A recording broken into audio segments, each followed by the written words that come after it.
श्री सत्य गुरुदेवाय नमः। भगवान का भक्त किसी और में आशा नहीं रखता। जो भगवान का जो भक्त होता है, जो भगवान पर निर्भर हो जाता है, वो किसी और की आशा नहीं रखता और मनुष्य की वो परवाह नहीं करता। क्योंकि संसार के जितने जड़ पदार्थ हैं, न मरने की पदार्थ हैं उनकी, और न मरने की भी परवाह करता, न जीने की, उसके लिए सब समान हो जाता है। क्योंकि भगवान कहते हैं देखो, जीने मरने की क्या बात है तो भगवान के ही पास। यहाँ रह रहे तो भी ये भगवान का ही घर है, भगवान की बनाई हुई सृष्टि है, भगवान की ही रचना है। भगवान ने बताया भी है विश्व रूप में कि सब कुछ मेरे में ही है। हम भगवान के ही पेट में बैठे हुए हैं। आज हम अगर दिखाई पड़ रहे शरीर से अलग, भगवान के निगाह में संसार के नहीं आते भगवान, तो ये मोह ममता इच्छा कामना के कारण, नहीं तो है तो भगवान के ही साथ में। जिसने सच्चे मन से भगवान को जान लिया, तत्व से जान लिया, समझ लिया, तो वो तो भगवान में ही अपने को ओतप्रोत जानता है, भगवान ही को ही अपना सब कुछ मानता है। मोर दास कहाय नर आशा, करईस तो कवहूँ कहाँ विश्वासा। कहा भगवान कहते हैं कि जो मेरा दास है वो कोई नर की आशा नहीं करता, इंसान की आशा नहीं करता, मनुष्य की आशा नहीं करता, और कोई पर वो विश्वास भी नहीं करता। भगवान ने रामचरित में ये दुआ इस श्लोक में बताया है, चौपाई में, कि मोर दास कहाय नर आशा, करई तो कहो कहाँ विश्वासा। और जो करता है अगर आस किसी की संसार में मनुष्य की, तो वो भगवान पर विश्वास नहीं करता। संसार में लोग कहेंगे हमको भगवान को बहुत मानते हैं, लेकिन इंसान का भी सहारा ढूंढते रहते हैं। हमेशा कहेंगे हम ये नहीं करेंगे तो क्या होगा, लोग क्या कहेंगे, संसार कैसे, ये कौन है, हमारे बारे में क्या सोचेगा, लोग क्या कहेंगे। तो इसलिए कहते जो हमारा दास है वो और की आशा नहीं करता, और जो आशा करता है उसको कहाँ है हमारे पर विश्वास। कहा कि जो मरने की भी परवाह नहीं करता, न जीने की, उसके लिए सब समान हो जाता है। इन सारी बातों को उसने प्रभु पर छोड़ रखा है। भगवान उसे जिस प्रकार रखते हैं उसी में उसे आनंद प्रतीत होता है। ऐसा जीवन उत्तम जीवन है। अपने जीवन का आसरा, शरीर निर्वाह का आसरा, किसी जड़ पदार्थ का बनाना या बिगड़ना, किसी प्राणी को, अपने पुत्र को या अपने भाई को या किसी को बनाना ही, या किसी चीज का आश्रय लेना ही मूर्खता है। यदि ये विषय की बात समझ में न आए तो उसका जीवन प्रारब्ध पर छोड़ दे। जैसे कभी कभी इंसान को भगवान की लीला समझ में नहीं आती है। लोग सोचते हैं कि ऐसा क्यों भगवान करते, ऐसा क्यों होता है, ऐसा क्यों हो गया। लेकिन भगवान कहते अगर तुम्हें समझ में आए तो अच्छी बात है, और ना समझ में आवे फिर भी भगवान पे छोड़ दो। तुम इसको नहीं समझ पाओगे, क्योंकि भगवान जो है वो कोई काम ऐसा नहीं करता जो उनको कोई टोके या हंसे। भगवान के काम जितने भी होते हैं वो चूक वाले नहीं होते, गलती वाले नहीं होते। जितने होते सब अचूक होते, जिसमें कोई गलती नहीं होती, कोई समस्या नहीं होती।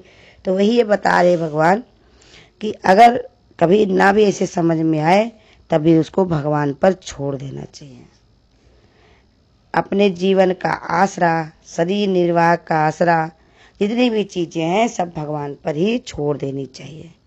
क्योंकि भगवान ये विशेष बात समझाते हैं कि जीवन प्रारब्ध पर है, प्रारब्ध ही सब कुछ से ही सब कोई जीता है, अतः उसे प्रारब्ध पर छोड़ देना चाहिए।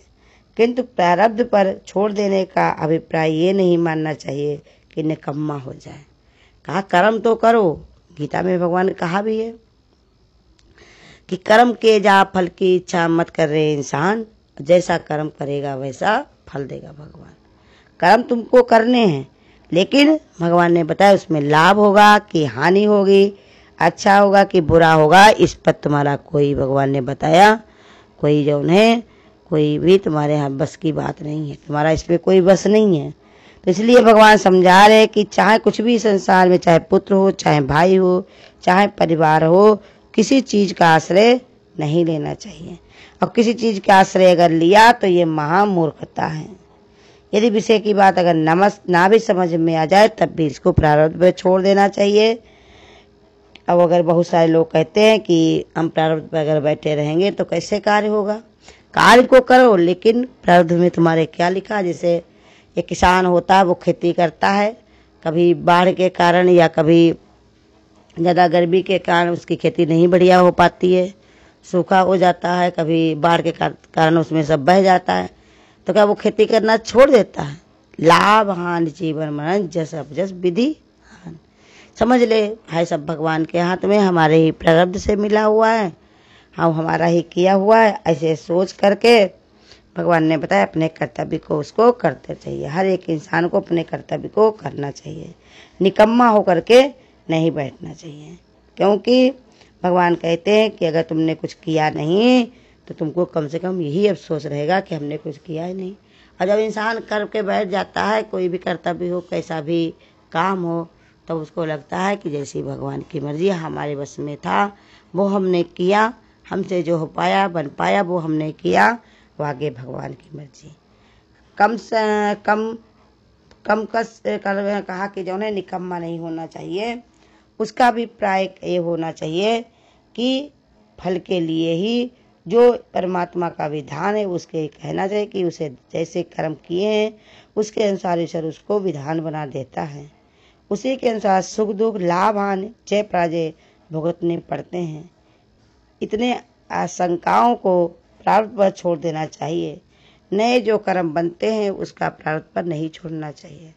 भगवान कहते हैं हे अर्जुन, तेरा कर्म करने में अधिकार है और हक में कभी नहीं, फल में नहीं है।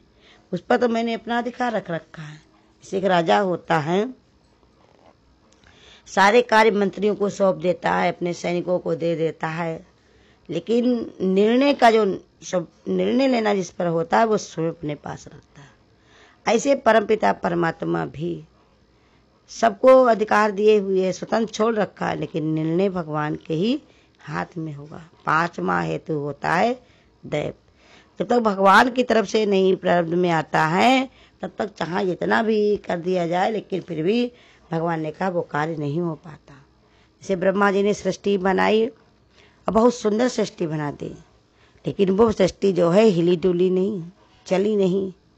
तब वो परेशान होकर के कहने लगे भगवान इतनी सुंदर सृष्टि हमने रच दी, लेकिन ये हिलती डुलती कुछ नहीं है, कैसे होगी। तो भगवान ने कहा ये ऐसे नहीं होगी, जब तक हम इसमें प्रवेश नहीं करेंगे तब तक ये हिले डुलेगी नहीं, ये जड़ की जड़ ही रहेगी।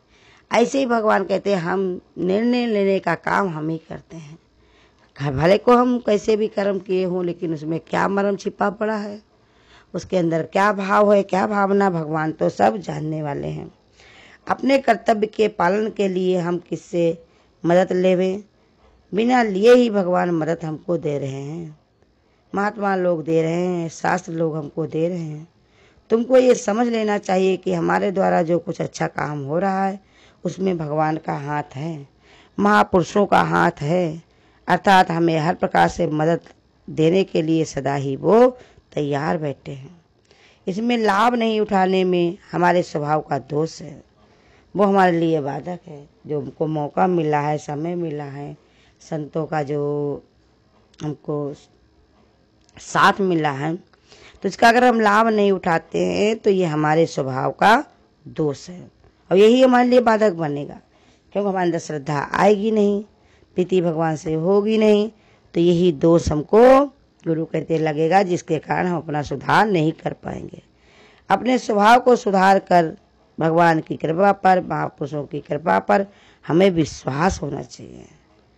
हमें मानना चाहिए कि जो कुछ हमारे में अच्छी बात है वो सब परमात्मा की कृपा है, उसकी कृपा से ही होगी, मैं तो इसमें निमित्त मात्र हूँ, ऐसा समझकर काम करना चाहिए। जैसे भगवान कहते भी हैं कि हे अर्जुन, प्रतिपक्षी सेना में जो योद्धा लोग मारे गए हैं तुम निमित्त मात्र बन जाओ। ऐसे भगवान अर्जुन को समझाते हैं कि जो सामने वाले जो योद्धा लोग हैं खड़े थे, भीष्म पितामह द्रोणाचार्य और कितने सारे लोग सामने थे, उनके गुरु ताऊ चाचे साले पोता नाती सब खड़े हुए थे।